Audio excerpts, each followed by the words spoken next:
Hi, welcome back to Mike's Diabetes World. Well, this is different. It's mid-afternoon. I usually do these very early in the morning. So, it's coming in. It's taking a few days to get started again.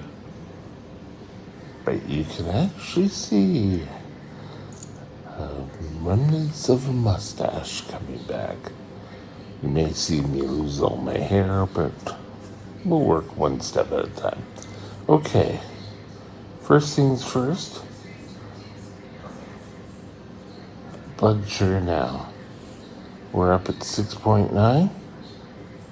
This little one here means that I have less than a day to change my insulin sensor. Not my insulin sensor, my glucose sensor. Continuous glucose sensor. Make sure it keeps coming down. So, pretty good. I did go low, if you can see that right there. I went a little low this morning, but now, okay. Continuing on. So far, not as high as yesterday. I'm at 8. This is up to 87, but I'm still 5% in the low category. And 6.7 average blood sugar. So that's down because that's dropping. Okay. So today we're going to discuss, do we really have to worry about low blood sugars? Stay tuned. We'll be right back.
This channel is provided for informational purposes only. Contact your physician for any diagnostic or treatment plan. Okay, why is it important that we, not trying to use my hands again, sorry, that we treat a low blood sugar as something of an emergency? In my younger days, I would, in my mind, make deals with myself. Like looking at the clock and saying, okay, if I could hold on 10 minutes, it'll be lunchtime. I could go and have my lunch and bring my blood sugar back up. I'll be fine. Hold on 10 minutes. Sometimes it worked, sometimes it didn't work. But you need to always treat. Now, if you don't treat, chances are you are going to have to slip. Eventually, you're going to have that major low blood sugar where the ambulance is being called and everything is perfect. You think, okay, a low, first of all, is any blood sugar below 3.9 millimoles per liter. For anyone watching from the States, that's 70 milligrams per deciliter. If you start dropping below that, as I've stated before, take a blood sugar. The blood sugar shows you are that. Treat with 15 grams of carbs. Now, in researching this, I found something interesting. The Diabetes Canada is now suggesting that we do 20 grams of carbs. So that's something you should ask your doctor or your dietitian next time you're with them. Find out why things have changed. Are they happy with the 15, or would they like you to go with a little bit higher concentration of carbs? I know it's only 5 grams of carbs, but who knows? In the States, it's 15 grams of carbs. You wait 15 minutes, and then you test again. You have to repeat these steps until your blood sugar returns to normal. After your blood sugar returns to normal, as I've said before in this video, it's important that you have a snack of protein and carbohydrates. In here, my usually go-to is to have peanut butter and digestive cookies, big round ones. And they're good, and they can hold you. This is always the case that you should do if you're 2 hours away from another meal. You don't want to drop again. So keeping your blood sugars nice and steady is the key. Now, if you don't, you're gonna drop. You're gonna keep going down, down, down. If you're tired off work and you're feeling crappy and you test and I just don't feel like doing it, you have to get up and you have to do something. Now, especially type 1 diabetics, you're going to have to constantly learn how to deal with treating your blood sugars quickly. Now what? Fast-acting sugar. Yeah, that's nice. Right there on the nose. Sunlight. So, there we go. Hold my hand there for a bit. It doesn't do much. Orange juice, cranberry juice, lifesavers. They used to say 4 lifesavers would do it. Pretty good. But if you keep dropping, chances are you're going to end up having a seizure. And I've been through those seizures. And when your body starts twitching on its own, it's almost mimicking the same sort of things as an epileptic seizure. Your body is trying to get all the sugar it can to keep the brain alive. And does it always work? No, sorry, there's just something I've been staring at up here. So, At that point, you need glucagon. Now, you could get glucagon kits, which will have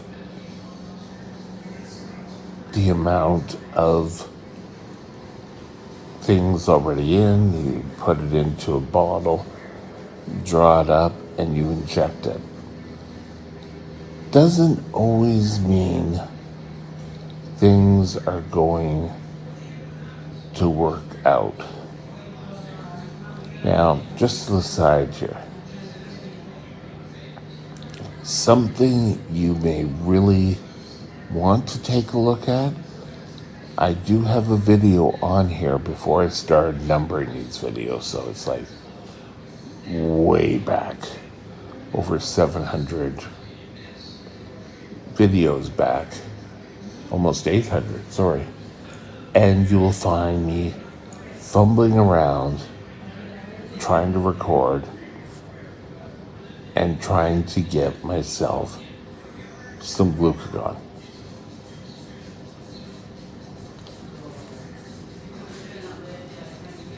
If you don't, you're gonna pass out. And if you pass out and you're laying there for long periods of time, you could have brain problems. Your whole diabetes control could be out to whack. You need like a CGM. When I was living on my own, I had a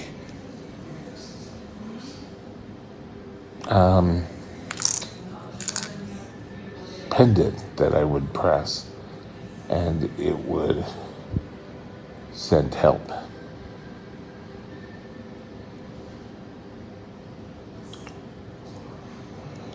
But you know, things always have a chance of working out. Be cautious. Have a plan. I've said this before. Have a plan.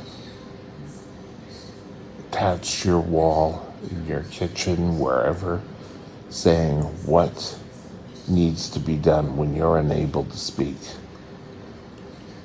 If you call 911, I've called 911 and unable to speak, and the operator, I pressed 0 and called the operator. She called 911 and the ambulance was on its way. But so often you need to be conscious, and if you see a low, you need to treat it quickly. Did I tell you the real? Okay. I always try to be honest with you, and here it goes. A few days ago, I did a video about not telling them when I was low here, because I was getting grief about with the price of glucagon. And if I did make it, I think I did, but if I didn't, I'll put that on the list to be made. And I pretty well got grief about, well, you know, the price of glucagon. And I'm sorry. It was kind of like, I'm not going to tell you if I drop below 4. Because I don't need the grief. I don't need the crap. I know it's expensive. My doctor is trying to work with the facility to get some of the nasal glucagon, which is actually cheaper, but we'll see how that's gonna go.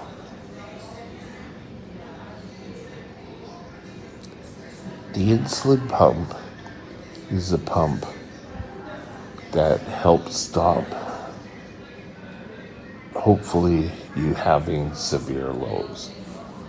Now, that doesn't mean that you have to put your 100% faith in that. If you're going to go out for a walk, or even if you're out and let's say you're heading to work or heading home from work and 4 buses just come cram, so you decide you're going to walk to the SkyTrain station. Could be another story about me. I did test blood sugar, and I ended up totally out of it. I also have another story where the company I worked for had a cafeteria type place, and in it they made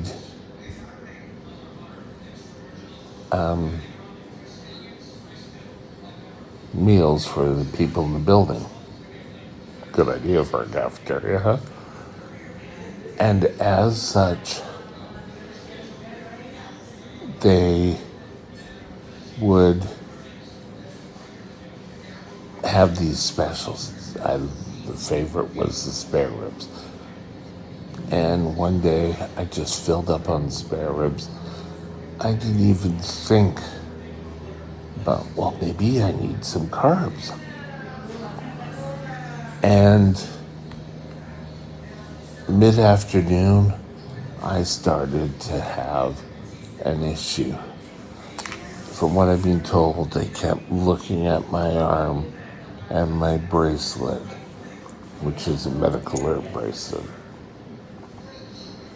They had the ambulance come in, and I was taken away. But the next day, I was back.